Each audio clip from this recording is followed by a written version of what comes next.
Since my video about the Bokeh Prime set that I think good enough for filming, I'll always had in mind to do something similar in the same price range, but with vintage lenses. The Super Takumar 28mm f3.5, $40. The 55 f1.8, $40. The amazing 105mm f2.8 for $60.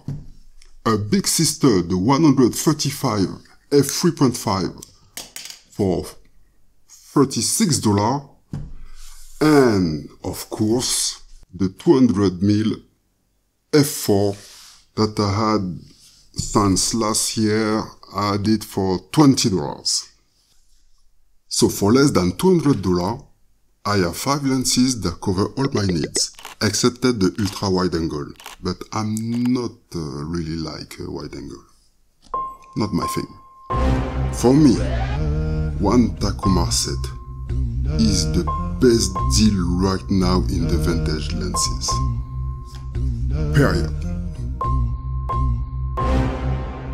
Let's start by the main critique about this set. This is not one low light friendly set. This is not one friendly low light set, except for the 55mm. None of these lenses are fast. Fast aperture is the Achilles heel of the Asahi Takumar. All the super or super multi-coated, something around 65 model, there are officially only 3 lenses going below f2.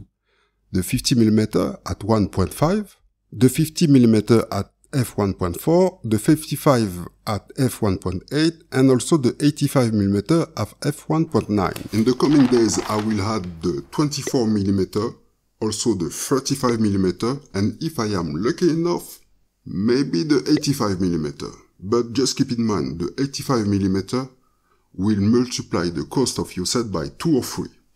So be aware. Now let's talk about something that is bugging my mind since a very long time, which explains why it took me so long to start building one set of Takumar. Listen, the photographers, they love them, highly rated, always recommended, and on the other side, the videographer, not so much, even if YouTube has no shortage of review of the Takumar for video, and 90% of the review looks great. You can find nothing but praise for these lenses. But there is no hype for the Takumar. If you look at your Facebook group of the vintage lenses, stuff like that, the Takumar, maybe one set every 3 months, someone is talking about it, but no one cares. So how come? This is one good question. Maybe because they are not fast, but it's not even one good reason. Check the wish list of one videographer, filmmaker.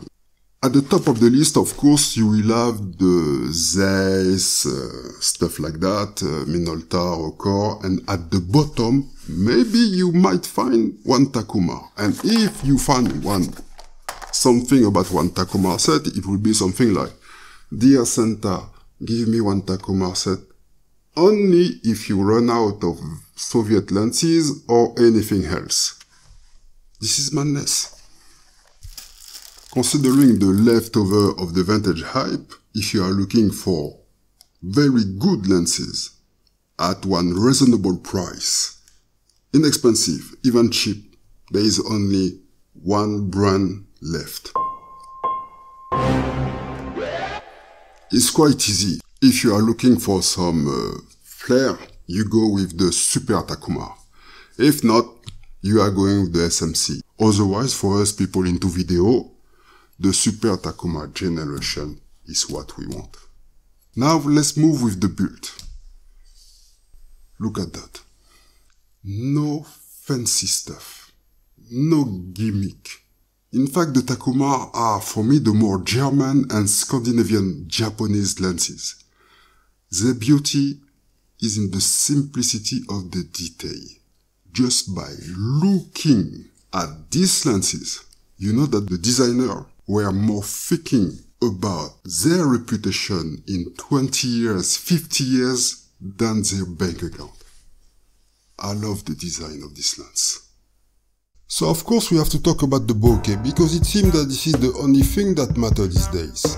Although fast lens is not the specialty of Takumar, you will be satisfied with the f3.5 of the 135mm.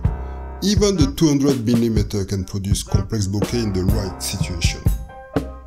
But I know, telephoto doesn't count. Okay, anyway, the real gem is the 105mm. Some people call it the bokeh beast. They are wrong. This is not a bokeh beast, this is a bokeh blaster. With the right background, it gives a kind of paintbrush bokeh. You know, the one that makes the picture looks like a digital painting. Also keep in mind that the aperture blades are going to produce one round bokeh sub-bubble, and also the famous hexagonal bokeh shape.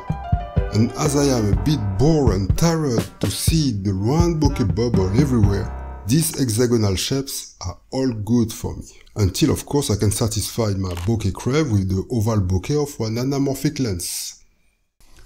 So now let's talk about the image quality of the Takumar. Some young cats who don't know much about the requirement of the photography in the 60s and 70s, they might say, yeah, but this lens don't have enough characters. I get where it comes from. Soviet lenses. Helios 44.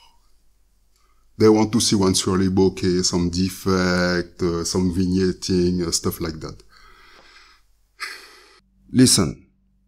Barrel distortion, swirl bokeh, flaring was one indication of bad lens or bad photographer. At this time, everything should be in focus, sharp and no flare. The Takumar might lack some character just like you think, but they have one identity. They balance the sharpness and the smoothness. They are very sharp lens while still retaining the vintage smoothness, particularly in the skin tone. For example, look at this photo of my little baby. Look at the skin, smooth. Look at the edge, sharp. And also, look at the colors. Everything is popping. Contrast, the saturation, the micro detail. Superb. And for your information, I did not try to nail the picture. I just see the focus peaking, I press the button, done, and I say, I will check it out later. At the beginning, I said the Takumar are no low light friendly. And this is true. But when they are, this is one pleasure. With the 55 f1.8. In the restaurant, the light was totally awful. Cheap tungsten. And I was not even using the focal reducer, just the dummy adapter. Yet look at that. No color grading. It's beautiful. Now let's wrap up the video. I'm not the kind of man who need to convince myself and everybody else that what I buy, this is the perfect choice for everyone. No. I'm just saying that, and I repeat myself, in the leftover right now, the best deal, the best lenses are the Takumar. So, it's up to you. Do whatever you want with your money. Yep.